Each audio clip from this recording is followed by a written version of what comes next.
Hello အားလုံးပဲမြင်လာပါကျမတို့ BG ကွန်ပျူတာတင်တန်းကိုပေါ့နော်ကျောင်းသားကျောင်းသူတွေအနေနဲ့ဘယ်လိုသိပြီးတော့ပေါ့နော်စာတက်ဖြစ်ခဲ့တယ်လဲဆိုတာလေးကိုကျမတို့ကပေါ့နော်မေးရမေးခွန်းလေးကိုလိုက်ပြီးကြည့်ပေးပါအောင်နော် Hello တန်းကြီးမြင်ကြလားပါမင်္ဂလာပါရှင်တန်းကြီးပေါ့နော်ဒီ BG ကွန်ပျူတာတင်တန်းကိုပေါ့နော်ဘယ်လိုမျိုးလေးသိပြီးတော့လာရောက်တက်လဲဆိုတော့ကျမတို့ပြောပြပေးအောင်နော်သမီးဦးလေးကပြီးပြီးမှဗာလဲသမီးကိုဒီကိုခေါ်လာပြီးမှလာအပ်တာရှင်ကျေးဇူးပါဟုတ်တန်းကြီးမြင်ကြလားပါမင်္ဂလာတန်းကြီးပေါ့နော်ကျမတို့ BG ကွန်ပျူတာတင်တန်းကိုပေါ့နော်ဘယ်လိုသိပြီးလာရောက်တက်တာလဲဆိုတော့ကျမတို့ပြောပေးအောင်နော်ဟုတ်သမီးတော့ကြည့်နေနေတော့မှဒီတခုတင်တော့တွေ့လာတက်တာပါရှင်ကျေးဇူးပါဟုတ်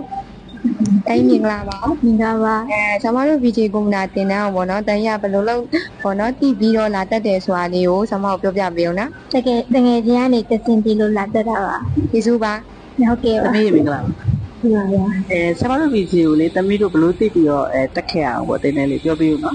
တကယ်ချင်းရဲ့အမညွှန်ပြဟုတ်ကဲ့ပါကျေးဇူးသမီးမင်္ဂလာပါမင်္ဂလာပါဆရာတို့ဗီဒီယိုကွန်ပျူတာတင်နေဦးပေါ့နော်ဘလို့သိပြီးတော့လာတက်ဖြစ်တာလေးပြောပြဦးနော်သမီးအမအနေနဲ့တက်လို့လာတက်တာညွှန်ပြတယ်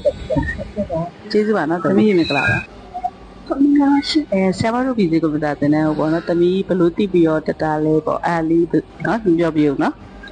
ဟုတ်တယ်ဒီလိုလာအမနဲ့မမစပ်ပေးလာတာဟုတ်ကဲ့ပါကျေးဇူးပါသမီးရှိပါပါဟုတ်မင်္ဂလာပါရှင်ဆရာတို့တင်တန်းကိုဘလို့သိပြီးတော့လာတက်ဖြစ်တာလဲတကယ်ချင်းမြောက်ကနေလမ်းညွှန်လိုက်လို့လာတက်ပြန်တက်ကျေးဇူးပါပဲဟုတ်မင်္ဂလာပါဒီဆရာတို့တင်တန်းကိုဘလို့သိပြီးတော့လာတက်ဖြစ်တာလဲဟုတ်အမတယောက်ကလမ်းညွှန်လို့ပေါ့ပါဒီမှာအမတယောက်ကဒီမှာတက်ဖို့မို့အမကောင်းတယ်ဆိုလို့ကျေးဇူးပါ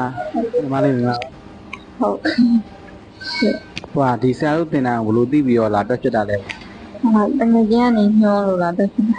ကျေးဇူးပါညီမလေး